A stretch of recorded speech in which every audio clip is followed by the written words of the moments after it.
සෑම බුදුරජාණන් වහන්සේ නමක්ම ලෞතර බුද්ධත්වයේ ලැබුවට පස්සේ වජ්‍රාසනයේ මත දවස් 7ක් එක දිගට වැඩි. ඒක හැම බුදුරජාණන් වහන්සේටම සාධාරණයි. හේතුව මේ වජ්‍රාසනය තමයි මේ ලෝකේ පහළ වෙන අති සුවිශේෂීම ආසනය. වජ්‍ර කියලා කියන්නේ දියමන්ති වලට මාණික්‍යමය ආසනය. බුදුරජාණන් වහන්සේගේ ශරීර ප්‍රමාණය හැටියට මේ ආසනයේ ප්‍රමාණය වෙනස් වෙනවා. මෙවන් ආසනයක් මත මහ බෝසතාණන් වහන්සේ හැර වෙන කාටවත් වැඩ ඉන්න බෑ. ඒ සුදුසු වෙලාවට මහ පොළොවේ නාභිය පලාගෙන මේ ආසනය මතුවේ. වෙන කවුරුවත් වෙනුවෙන් මතුවෙන්නේ නැහැ. සුදුසු පාරමිතා පුරලා ඉවර කරලා ඉන්නවා. මොකද්ද මේ මහ පොළොවේ නාභිය කියලා කියන්නේ? මහා කල්පය ඇති වෙලා ලෝකෙ විනාශ වෙනකොට, මහා කල්පේ විනාශ වෙන්න යනකොට අන්තිමටම විනාශ වෙන තැන. ඒ තමයි මේ මහ පොළොවේ ශක්තිමත්ම තැන. නැවත සක්වල හට ගන්නකොට මුලින්ම මතුවෙන තැන. අන්තිමටම වෙනසෙන තැන, මුලින්ම හට ගන්න තැන. එතන තමයි මහ පොළොවේ නාභිය ශක්තිමත්. අපි ජීවත් වෙන ලෝකේ එතන කොතන වෙන්නේ? ධර්මයේ සඳහන් කරනවා ඒ වෙන කිසි තැනක් නෙමෙයි.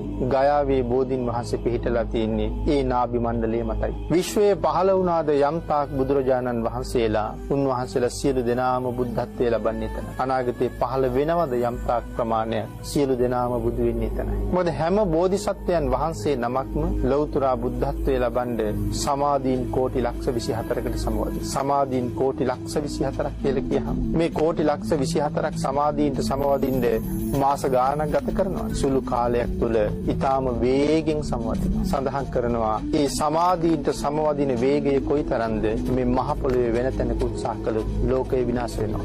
ආන් ඒකයි හැම බෝසතාණන් වහන්සේ නමක්ම බෝධි මණ්ඩලයේ ළඟට වයි. ඒ සමාධීන්ට සමවදින වේගය දරන්න පුළුවන් තැනක් මේ මහ පෘථුවියේ තියෙනවා නම් ඒ ඔය බෝධි මණ්ඩලයේ ළඟ විතරමයි.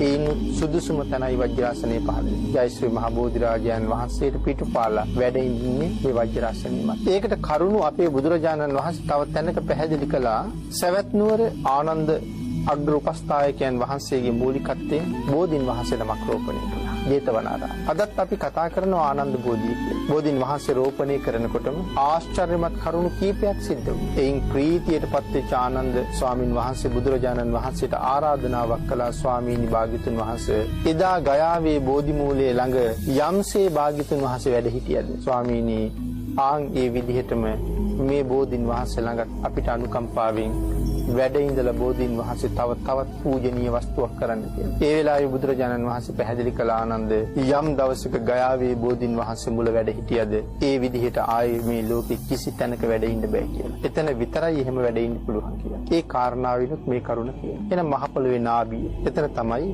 වජ්‍රාසනයේ පහළ වෙන්නේ. මේ ආසනයේ මත දවස් 7ක් එක දිගට වැඩේ. පින්නතුනි මේ ආසනයේ උඩ වාඩි වෙන්න කොයි තරම්නම් සංසාරේ දුක් විඳද. බණපද දෙකක් අහලා රහත් වෙන්න පුළුවන්කම තිබිච්ච සුමේද තාපසතුමා ඒක අවස්ථාව මගහැරලා මහා කල්ප අසංඛ්‍ය 4කුත් ලක්ෂ එකක් මේ සංසාරේ අපායේ තිරිසන් ලෝකේ පවා ගමන් කරමින් අනන්ත දුක් විඳමින් පාරමිතා පිරුවේ. ඔබත් මමත් සංසාරයෙන් එතර කරන්න ඕන නිසා. එහෙනම් තව විදිහකට කිව්වොත් ඒ පාරමිතා පුරන්නේ මේ වජ්‍රාසනයේ මත ඉඳගන්න. තවත් විදිහකට කිව්වොත් ඒ ලෞතර බුදු වෙන්නේ. ලෞතර බුදු වෙන්නේ මේ වජ්‍රාසනයේ මතම තමයි. එහෙනම් මේ ආසනයේ මත වැඩ ඉන්න විඳලා තියෙන දුක්ඛන්දරාව මේ ලෝකේ කාටවත් වචන වලින් නම් කියන්නේ. එහෙනම් ඒ ආසනයේ මතින් නැගිටින්නේ නැතුවම මහබෝසතාණන් වහන්සේ ලෞතර බුද්ධත්වයේ ලැබලා මෙනෙහි කරනවා මම මෙතෙන්ට එන්න කොයිතරම් සසර දුක් විඳ. ප්‍රීතියෙන් ප්‍රීතියටපත් වෙන උන්වහන්සේ ඒ බලාපොරොත්තු මුදුන්පත් වීම නිසා. ඒ හින්දා දින 7ක් ඒ වජ්‍රාසනයේ මත වැඩි.